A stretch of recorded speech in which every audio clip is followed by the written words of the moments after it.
네, 안녕하십니까, 여러분. 대학생이 알아야 할 필수 교양. 오늘은 바로 자료 수집에 대해서 알아보는 시간을 갖도록 하겠습니다. 여러분도 아시다시피 이 자료 수집이라는 건 글쓰기뿐만 아니라 거의 모든 영역에서 사용되는 부분이라고 할 수 있을 것 같아요. 특히 예전, 그러니까 기성세대와 여러분이 차이가 나는 점 중에 하나가 뭐겠습니까? 정말 방대한 양의 자료를 적재적소에서 필요한 자료를 바로 내가 검색을 해서 수집을 해서 쓸 수 있는가라는 측면이겠죠. 과거의 사람들, 그러니까 과거의 사람에 의해서 좀 표현이 그렇긴 하네요. 과거에는 뭐 도서관이라든가 기존에 있는 자료를 수집하는데 한정이 되어 있었다면 지금 같은 경우에는 이제 초속 인터넷 시대에 여러분을 살고 계신 여러분 같은 경우에는 이러한 자료 수집에 있어서 특히 방법적인 측면에서 정말 유용한 측면이 많죠.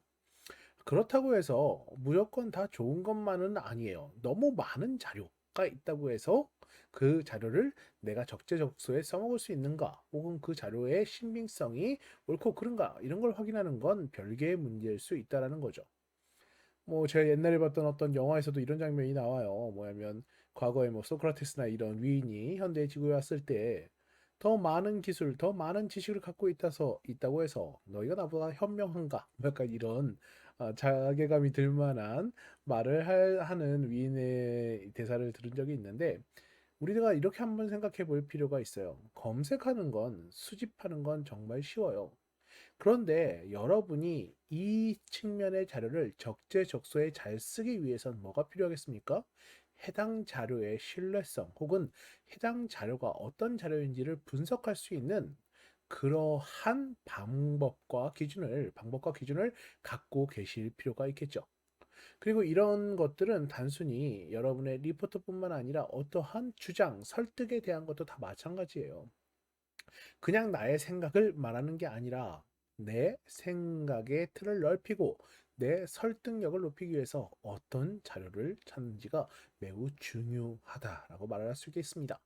그렇기 때문에 오늘 수업에서는 오늘 내용에서는 여러분들의 자료 수집에 관해서 한번 이야기를 해보려고 합니다. 자, 살펴보도록 하겠습니다. 우선 시작에 앞서 한 가지의 글을 한번 살펴볼까요? 네, 같이 한번 읽어볼까요? 동네 가게나 음식점 같은 영세 카드 가맹점에서 카드 수수료 부담이 너무 큰 것은 사실이다.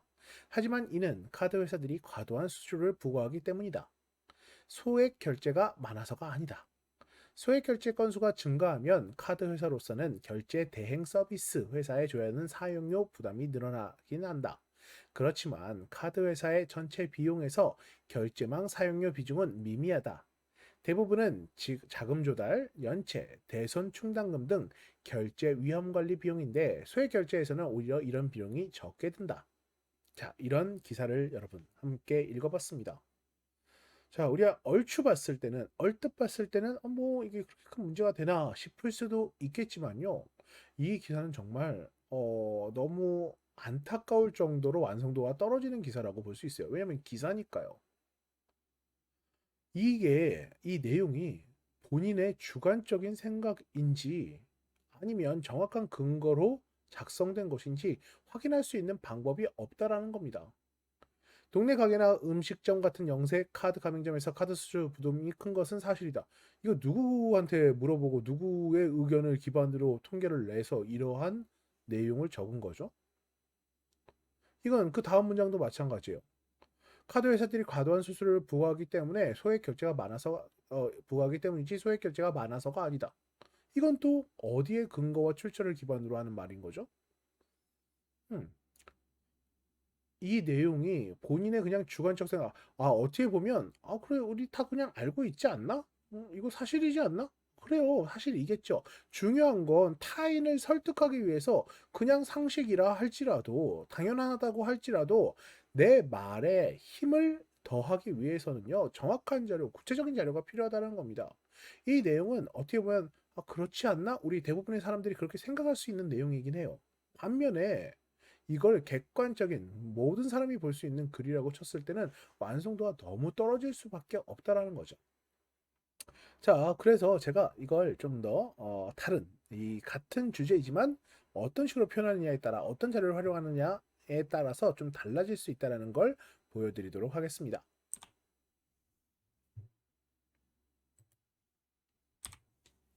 자, 한번 같이 읽어볼까요? 신용카드 회사들은 수수료를 지난 2005년 2.36%에서 5차례 낮춰 현재 2.08까지 내렸으므로 추가 인하 여지가 없다는 입장이다. 하지만 매출액 대비 이익률이 대부분 10% 미만인 가맹점들의 2%가 넘는 수수료는 큰 부담일 수밖에 없다. 신한, 삼성, 롯데, 현대, LG, BC 등 6개 전업카드사의 당기 순이익은 2009년 1조 8,642억 원에서 지난해 2조 7,217억 원으로 46% 급증했다. 올 상반기에는 KB 국민카드를 포함한 7개사의 당기 순이익이 9,692억 원이었다. 소상공인 단체 연합회에 따르면 지난해 카드사들의 가맹점 수수료 수입이 7조 원에 달했으며 이 중 4조 6천억 원 이상이 자영업종에서 부담한 것이라고 한다. 전체 순이익 규모를 감안하면 카드사들이 소액 결제가 많은 가맹점에서 수수료를 더 낮출 여지가 있다는 뜻이다. 자, 앞선 글에 비교해서 어떠셨나요? 훨씬 더 구체적이죠. 우리가 흔히 말하는 구체적이라고 말할 수 있는 대표적인 예시가 뭐냐면 수치예요, 수치. 그러니까 숫자가 들어가 있다는 거죠. 자, 앞선 내용을 살짝 다시 한번 볼게요. 자, 여기 숫자가 어디 있습니까? 날짜 말고는 없죠.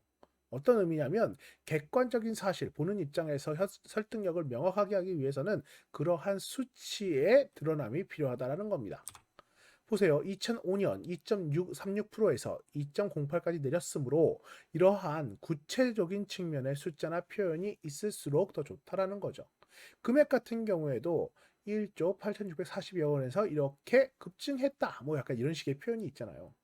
그러니까 단어나 문장 자체가 훨씬 더 구체화됨으로써 이 사람이 어설픈 상식을 갖고 접근하는 게 아니라 구체적인 자료를 갖고 접근하고 있구나라는 걸 확인할 수 있다라는 거죠. 이 구체성은 다른 측면에서도 드러납니다.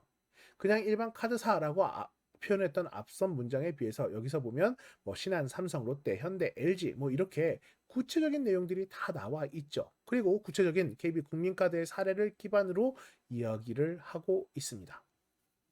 하나 더 출처를 쓰기 위해 노력을 했죠. 자, 이러한 변화라든가 여지가 있다라는 걸 어디에서 출처를 갖고 왔습니까? 여기 보시면 소상공인 단체 연합회에 따르면 이렇게 어딘가에서 내가 이걸 갖고 왔다. 여기서 이렇게 말을 했다라는 측면에서 나의 지금 이 기사를 쓴 이 글을 쓴 사람이 나 혼자의 어떠한 자료를 기반으로 접근하는 것이 아니라 이러한 출처를 명확히 해서 접근하고 있다라는 걸 드러내고 있다라는 것이죠. 자, 어떻습니까, 여러분? 이게 바로 자료, 정확한 자료의 힘이라고 할 수 있습니다. 여러분들도 이런 생각을 해 주실 필요가 있다라는 거죠. 어떻게든 여러분들이 이러한 자료를 기반으로 이러한 자료에 대한 접근과 사용을 기반으로 이 여러분들의 리포터라든가 다른 글들을 이끌어 나갈 필요가 있다라는 겁니다. 그런 측면에서 이제 어떤 식의 자료를 어떻게 해야 되는지 좀 더 구체적으로 한번 들어가 볼까요? 자, 우선 자료 수집을 하려면 뭐가 필요하겠습니까? 좋은 자료의 요건을 우리가 알아야겠죠. 어떤 자료가 좋은 자료인가? 우선 자료는 다양한 자료. 그러니까 무조건 많은 게 좋다라고는 말할 수는 없어요. 하지만 우선 양적인 측면에 아예 한두 개의 자료만 갖고 판단하기에는 무리가 있죠. 왜냐하면 여러분의 자료의 신빙성을 확인하려면 그냥 하나 두 개를 갖고 하는 게 아니라 여러 개 최소한의 양이 있어야 이 자료가 맞는 얘기인지 이 흐름이 맞는 얘기인지를 판단할 수 있기 때문이에요. 그래서 정확한 분석이라든가 결과를 내기 위해선 우선은 자료 자체가 어느 정도는 많아야 많아야 할 필요가 있죠. 그리고 여러 관점이라든가 여러 형태의 자료, 이 형태의 자료라는 건 뭐 시각적 자료일 수도 있고 수치화된 통계적인 자료가 될 수 있어요. 이런 것들이 잘 나타나 있을 필요가 있을 겁니다. 두 번째는 주제를 잘 뒷받침해주는 자료가 필요할 겁니다. 그러니까 여러분이 어떠한 글을 쓴다는 건 이 글을 확인하기 위한 혹은 어떠한 설득이나 주장을 위한 글일 확률이 높을 거예요. 그럼 어떻게? 내 의견과 일치되는 자료가 있을수록 좋겠죠. 그러니까 이 자료 자체 예를 들어서 이런 겁니다. 뭐냐면 학교 폭력에 대한 뭐 학생의 심리에 대한 주장을 하고 싶은 주제를 갖고 내가 글을 쓰고 싶은데 그런 자료를 찾다 보니까 청소년기의 아동 발달이라든가 인식에 대한 측면의 내용이 있어요. 물론 이용할 수 있죠. 그 아이들의 인성적인 측면이라든가 심리 상태를 확인할 수 있어서. 그런데 그럼 그 부분만 발췌를 해서 그 부분만의 자료만을 사용을 해야지. 이거 뭐 전체적인 뭐 예를 들어서 아동은 뭐 아이들은 뭐 3에서 5세 때는 뭐 이런 얘기부터 시작을 하고 있으면 좋은 자료라고 할 수가 없는 것이죠. 그러니까 내가 말할 내용, 내가 발표할 내용, 혹은 내가 말하고 싶은 그 내용의 자료만 뒷받침, 그 주제를 뒷받침하는 내용 위주의 자료여야 좋은 자료라고 할 수 있을 겁니다. 세 번째는 뭐겠습니까? 정확한 자료겠죠. 출처가 명확한 것. 그러니까 여기서 말하는 출처라는 건 네이버 블로그를 의미하는 게 아니라는 거예요. 특히 여기서 제가 언급해놨지만 인터넷 자료를 활용할 때는 신뢰할 수 있는 자료인지 판단하기 위해 무엇보다도 출처를 정확히 확인하는 것이 중요함. 물론 여러분 입장에선 지금 입장에서 그냥 출처 네이버 어디 어디 그것만 써놓은 것도 대단하긴 합니다만, 그럼에도 불구하고 그걸 믿을 수 있는가는 별개의 문제라는 거죠. 그 내용을 믿을 수 있는가는 별개라는 겁니다. 여러분이야 믿을 수 있겠죠. 그러니까 내가 그 여러분을 평가하면서 그 자료를 믿을 수 있는가는 전혀 별개라고 볼 수 있어요. 그렇기 때문에 가능한 한 출처가 명확하고 그 출처 자체가 신뢰할 수 있는 기관, 공간, 뭐 이런 내용을 포함할 수 있어야 된다는 거죠. 그런 면에서 봤을 때 인터넷 출처는 거의 다라는 게 특히 블로그 같은 경우에는 거의 다 신뢰하기에는 좀 무리가 있어요. 그러니까 공식적인 문서라고 말하기보다는 그냥 본인들이 그냥 알아서 주관적인 생각과 여러 가지 정보가 섞여서 있을 확률이 높기 때문입니다. 자, 이게 여기까지가 이제 좋은 자료의 요건으로서 우리가 기억해 봐야 될 내용이었다면요. 이제 이렇게 한번 넘어가 볼까요? 이제 어떻게 자료를 수집해야 되는가? 수집 방법에 대해서 한번 알아보는 시간을 갖도록 하겠습니다. 자, 첫 번째 수집 방법은 바로 여러분들의 경험을 떠올리는 거예요. 음, 자료라는 측면에서 가능한 한 객관적인 측면의 요소가 있다. 그런 게 정말 중요하긴 하죠. 하지만 그 시작점은 뭔지부터 한번 생각해 보실 필요가 있습니다. 시작점, 어떤 글을 쓰기 위한 시작점. 그건 여러분의 의지 혹은 여러분의 경험으로부터 나온 무언가가 될 확률이 높다라는 거죠. 자, 글을 한번 볼까요? 며칠 전 성당에서 있었던 일이다. 세면대에서 10살 남짓한 여자아이가 컵에 물을 받아 이를 닦고 있었다. 어, 아이 착해. 컵에다 물을 받아서 닦네. 아이는 동그란 눈을 크게 뜨고 이렇게 말했다. 아줌마는 그렇게 안 하세요? 물을 아껴야죠. 엄마 그러는데 아프리카 사람들이 물이 없어서 죽기도 한대요. 웃으며 말했지만 안 한다면 오늘부터 당장 해보라는 무언의 압력이었다. 이 아이는 수돗물을 틀어놓고 양치질을 하면 하루에 10리터, 아프리카에서 2명이 하루에 쓸 만큼의 물이 준다는 것까지는 몰랐을 것이다. 그러나 단지 수돗물 값 때문이 아니라 물 부족으로 고통받는 아프리카 사람을 생각하며 실천에 옮기는 그 마음이 참으로 사랑스러웠다. 자, 블러블러 하면서 여기서 이제 내용이 내가 뭐 월드비전 세계 시민학교의 초대 교장이 됐기 때문이다 하면서 이런 내용이 나와 있죠. 그러니까 시작을 뭘로 했는가 이거예요. 뭐냐면 분명히 여기서 객관적인 측면의 정보 같은 경우에도 있겠죠. 뭐 10리터 아프리카 2명이 하루에 쓸 만큼의 물이 든다. 뭐 약간 이런 구체적인 건 아니더라도 이걸 자연스럽게 내가 하고자 하는 얘기를 자연스럽게 풀어내기 위해서 어떻게 접근하고 있습니까? 본인의 경험을 갖고 접근할 수 있는 거죠. 그러니까 여기서 여러분이 이제 깨달으셔야 될 건, 이 자료라는 게 단순히 어디서 조사하는 것뿐만 아니라 내가 직접적으로 경험하는 것이나 내가 말하고 싶은 주제를 끌어내기 위한 나의 경험도 직접적인 측면의 자료로 활용할 수 있다라는 것입니다. 두 번째는 뭐냐면 바로 사례 찾기예요. 이것도 글을 보면서 한번 우리 살펴볼까요? 한국으로 시집온 몽골인 A씨는 결혼 생활 4년 동안 생활비는커녕 용돈 한 푼 받지 못했다. 시어머니는 결혼 초부터 못 사는 데라 해서 왔고 한국말도 못한다 하며 무시하고 포근을 퍼부었다. 막상 A씨가 한국어를 배우려고 하면 여자는 살림만 잘하면 된다며 보는 책을 빼앗아 찍기도 했다. 남편은 툭하면 술 마시고 들어와 주먹을 휘둘렀고 A씨가 고향에 다녀오자고 하자 화를 내며 외국인 등록증을 찢었다. A씨는 마음을 털어놓을 사람이 없어 외롭고 힘들다고 토로했다. 결혼 이주 여성들의 가정 내 인권 침해가 심각한 것으로 나타나 정부 차원의 개선 노력이 시급하다는 목소리가 커지고 있다. 물리적 폭력은 물론 출신 국가를 무시하거나 인격적인 모욕을 주고 심지어 외출 금지에 신분증 압수 등도 자행되는 것으로 나타났다. 자, 이런 글이 있어요, 여러분. 시작을 어떻게 했는지 한번 찾아볼까요? 시작. 사례를 기반으로 한다라는 거죠. 물론 내가 직접 경험한 사례면 거기에 대해서 구체적인 혹은 이 어떠한 이야기를 하기까지 풀어내기에 위한 자연스러움이 있겠죠. 하지만 내가 모든 경험을 다 할 수 있는 건 아니니까 내가 말하고자 하는 내용과 연관돼 있는 사례가 있는지 확인하는 그러한 과정도 필요할 겁니다. 내가 직접 한 건 아니더라도 비슷한 이런 주장을 받쳐줄 만한 사례가 있는지 기존에 있는 기사가 될 수도 있고요. 아니면 책이 될 수도 있어요. 어떤 사람의 수기가 될 수도 있겠죠. 직접적인 인터뷰가 될 수도 있을 것이고요. 그러니까 주장과 관련돼 있는 직접적인 사례. 우선 이 사례를 표현할 때는 뭐 쓰는 방법이나 약간 조사 같은 경우에도 필요하겠죠. 조심스럽게 접근하는 것도 필요할 거예요. 그러니까 예를 들어서 뭐 어, 정보원에 대한 보호라고 얘기를 해야 될까요? 뭐 구체적인 이름이라든가 이런 것들이 드러나게 되면 문제가 될 수도 있으니까 여기서도 A씨라고 표현한 것처럼 사례가 있으면 좋겠지만 이런 사례를 결국 내가 말하고자 하는 그런 주장을 자연스럽게 연결하기 위한 적당한 사례가 있으면 훨씬 더 글이 자연스럽게 흘러갈 수 있겠죠.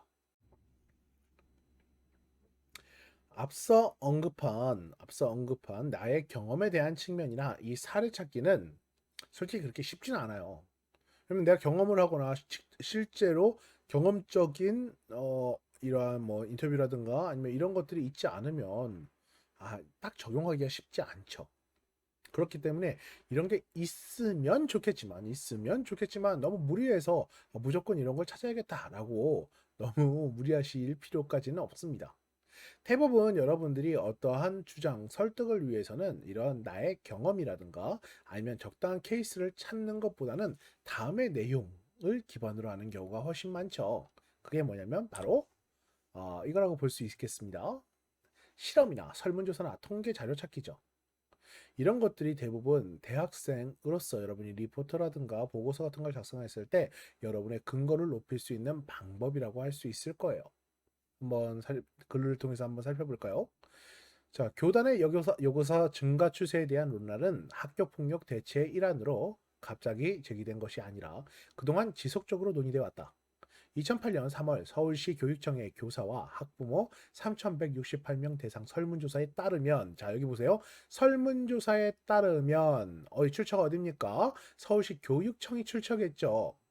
그 내용을 갖고 내가 이야기를 하고 있는 겁니다. 학부모의 80%, 교사의 74%가 양성균형 교사 임용제 도입에 찬성하였다. 그리고 2007년 5월과 2009년 9월에는 시도 교육감 협의회가 교사 남녀 성비의 불균형 해소를 위해 교원 양성 균형 임용을 교육과학기술부에 건의했다. 이것도 사실이겠죠. 뭐 여기에도 출처가 있으면 좋겠지만 보고서가 아니라 뭐 기사 정도니까 이런 측면에서 뭘 했다 정도만 드러나도 나쁘지 않습니다. 현재 우리나라 여교사 비율은 초등학교 75.8%, 중학교 66.8%, 고등학교 46.2%이고 가파르게 상승하고 있다.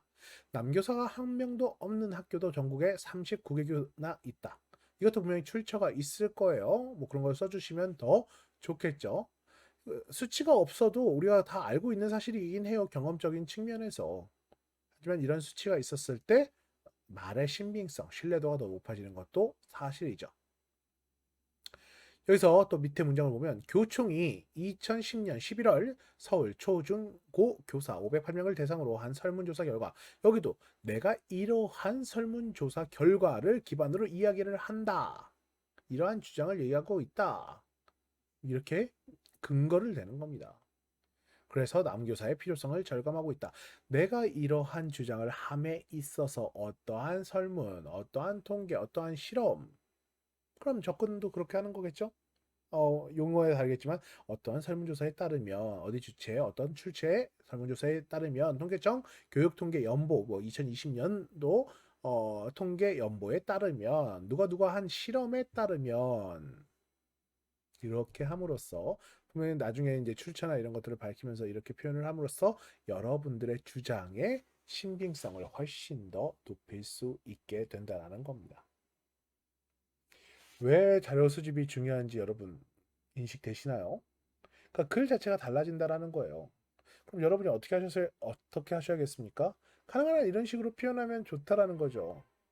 정확한 통계, 정확한 설문, 정확한 누군가의 실험을 기반으로 여러분의 주장을 말씀해 주시면 좋다라는 겁니다. 그리고 가능하다면 어떠한 케이스가 있다면, 가능하다면 여러분의 직접 경험이 있다면 더 좋은 자료로서 인정을 받을 수 있게 된다라는 것이죠. 여러분이 이러한 자료를 수집하셔야 되는 것입니다. 네, 이해하셨나요? 자, 또 다른 측면으로 한번 가보죠. 또 다른 측면은 바로 비교 대상 찾기입니다.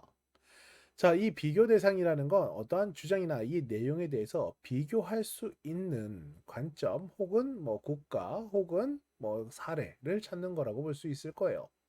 그럼 한번 볼까요? 우리가 본보기 삼아 배우려는 스웨덴, 영국 등의 기준으로 보면 스위스는 복지 국가가 아니다. 스위스에는 국가 운영 의료보험도 없고 전 국민에게 최소한의 소득을 보장하고자 하는 시스템조차 없다. 밑으로 내려와서 미국과 필요한 다른 선진 서방 세계의 복지 시스템과 스위스를 목표로 하는 것을 비교해 보자. 자, 이런 것들이 뭘 의미하는 거겠습니까? 다른 국가의 사례를 통해서 우리나라가 어떻게 차이가 있는지를 비교한다라는 거예요. 이건 글을 쓸 때 접근 방식과 또 연관이 될 수 있겠죠. 자료를 찾을 때, 내가 예를 들어 우리나라의 교육 체계, 과정, 교육에 대해서 무언가 이야기를 하고 싶어요. 그럼 거기서 한정을 우리나라에만 둘 필요는 없다라는 거죠. 여러분의 글이 설득력을 갖기 위해서 그럼 우리나라에 대한 이러이러한 주장을 하기 위해서 다른 국가들은 어떻게 하고 있는지를 조사하는 것도 가장 기본적인 측면의 접근 방식이에요. 비교가 될 거 아닙니까? 글을 탄탄하게 만드는 자료, 남들과 다른 자료를 만든다는 건 바로 이런 것이라고 볼 수 있어요. 이건 사람에 대한 측면의 구분이나 세대에 대한 측면도 마찬가지예요. 여러분이 예를 들어서 젊은이의 무언가에 대해서 젊은 학생이나 지금 뭐 20대 학생들의 어떠한 주장이나 상황에 대해서 설명하려고 할 때 그럼 20대만 조사하고 끝인가? 아니요. 30대나 40대나 그 역사적인 측면에서 변화라든가 이런 걸 같이 비교 대상을 기반으로 접근을 했을 때 훨씬 더 탄탄하게 글이 만들어질 수 있다라는 것이죠. 그게 바로 비교 대상 찾기라는 겁니다. 이 비교 대상은 뭐 세대가 될 수도 있고 남녀가 될 수도 있고 국가가 될 수도 있습니다. 이러한 케이스를 갖고 접근을 하는 게 좋은 방향이라고 할 수 있겠죠.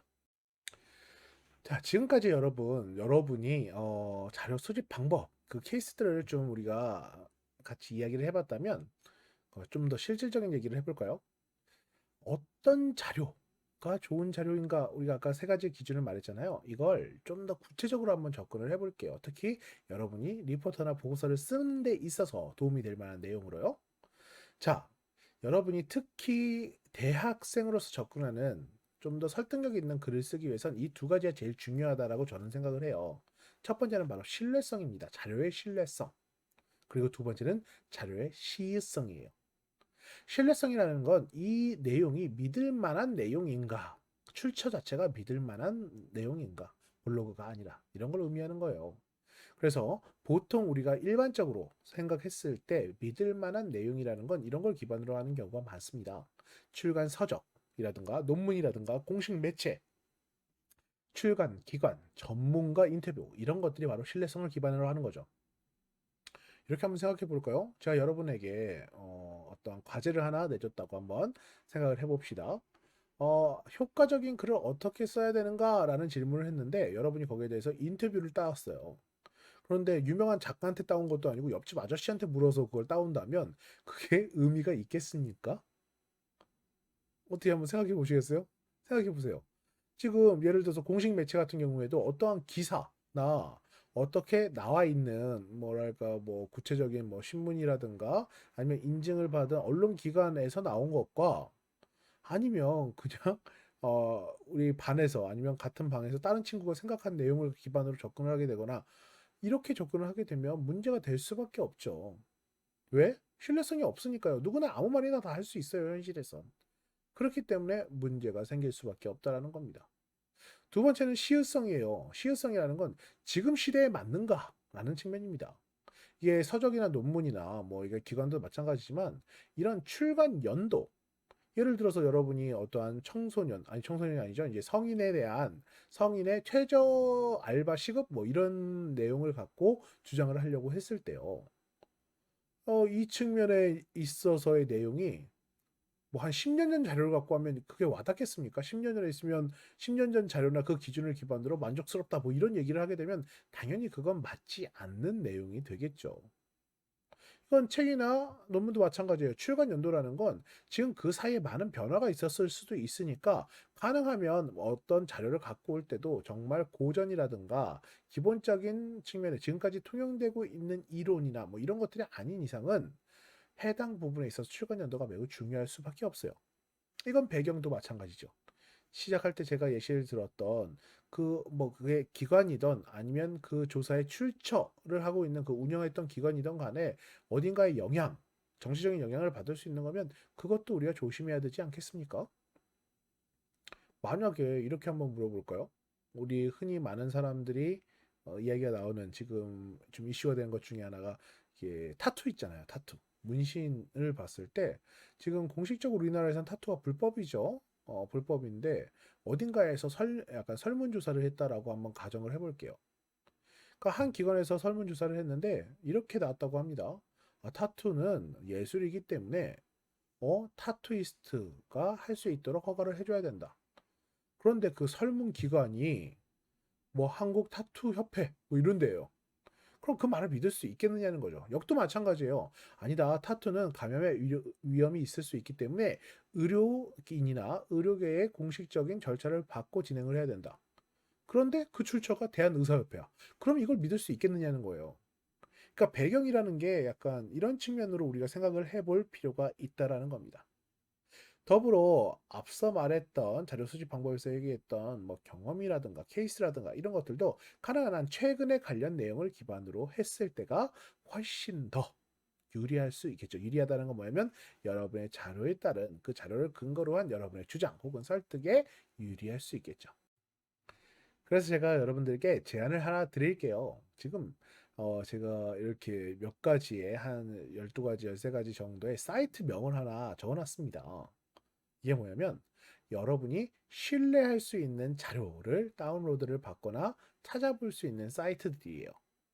그러니까 네이버나 뭐 약간 이런 블로그 같은 게 아니라 개인이 만든 블로그 같은 게 아니라 공식적으로 인터넷 출처라고 하더라도 공식적으로 접근할 수 있는 것들이 바로 이런 것이라고 볼 수 있습니다. 특히 출간 서적이라든가 논문 같은 걸 할 때는 여기서 말하는 리스라든가 네이버에 이렇게 치면 혹은 다른 포털에 이렇게 치면 각각 사이트로 바로 연결될 수 있습니다. 자, 리스라든가 DBPR라든가 스칼라 구글 이건 구글에서 관련된 학술 검색이에요. 위키디피아 같은 경우에는 실제로는 약간 네이버 지식인 같기도 하고 무언가 사람들의 집단 지성으로서 만든 내용이긴 한데 이걸 그러니까 무조건 이걸 최우선으로 추천드리진 않아요. 하지만 그 지식의 자정작용으로 인해서 많은 참고할 만한 내용, 구체적인 정보나 자료들이 나올 수 있으니까 이것도 참고하시면 좋을 것 같습니다. 도서관, 국회 도서관이라든가 여러분 학교 도서관을 이용하시는 것도 하나의 방법이 됩니다. 특히 대학 같은 경우에는 대학 도서관이 거의 다 국회 도서관이랑 연결되어 있는 컴퓨터들이 있기 때문에 그런 식으로 접근해 보시는 것도 좋을 것 같아요. 통계자료 같은 경우에는 여기서 보시면 국가통계 포털이라는 사이트가 있습니다. 여기서 국가와 관련된 통계 자료라든가 이런 것들이 다 올라와 있으니까요. 공식적으로 신뢰할 만한 자료들이 올라와 있으니까 이걸 기반으로 접근하면 좋으실 것 같습니다. 그 외에도 마케팅이라든가 사회 여론과 관련된 건 한국갤럽 혹은 매경 리서치, 인터넷 통계, IT 관련 통계 뭐 이런 것들을 여러분이 찾아서 객관적으로 신뢰할 수 있는 자료들이 나와 있으니까 해당 부분을 한번 여러분의 보고서나 리포트에 활용하시면 좋을 것 같아요. 마지막으로 기업에 있는 경제연구소도 꽤나 신뢰할 만한 자료들이 많이 나옵니다. 삼성경제연구소라든가 NJ 이나온이라든가 이런 여러 가지 케이스의 사이트들은 지금 여기 말했던 사이트들은 출처로 사용했을 때 문제가 없다 보니까 가장 신뢰할 수 있을 만한 자료들을 보유하고 있는 사이트라고 할 수 있습니다. 그러니까 가능한 한 여러분들이 어떤 내용을 할 때 블로그가 아니라 블로그가 아니라 이러한 사이트들을 이용해 주시면 좋을 것 같고요. 여러분이 앞으로 온라인 자료를 만들 때도 이런 곳에서 갖고 오면 출처를 여기로 정확히 표기해 주시는 것도 좋을 것 같습니다. 자, 여러분 이렇게 우리가 자료 수집에 대해서 알아봤는데 어떻게 좀 도움이 되셨나요? 자료 수집이라는 건 그렇게 쉽지만은 않습니다. 늘 부딪힐 수밖에 없고 다른 관점이라든가 다른 예시들이 나올 수도 있겠죠. 하지만 아까도 말씀드렸지만 다양한 자료, 다양한 관점의 자료를 기반으로 여러분의 주장과 설득을 훨씬 더 탄탄하게 만들 수 있는 그 시작점이 바로 자료니까 이러한 자료의 수집 방법, 특히 인터넷 출처에 신뢰할 만한 출처의 자료들을 잘 앞으로 이용하셔서 보다 나은 형태의 여러분의 글을 완성하시기 바랍니다. 네, 오늘 수업은 여기까지 하도록 하겠습니다. 감사합니다.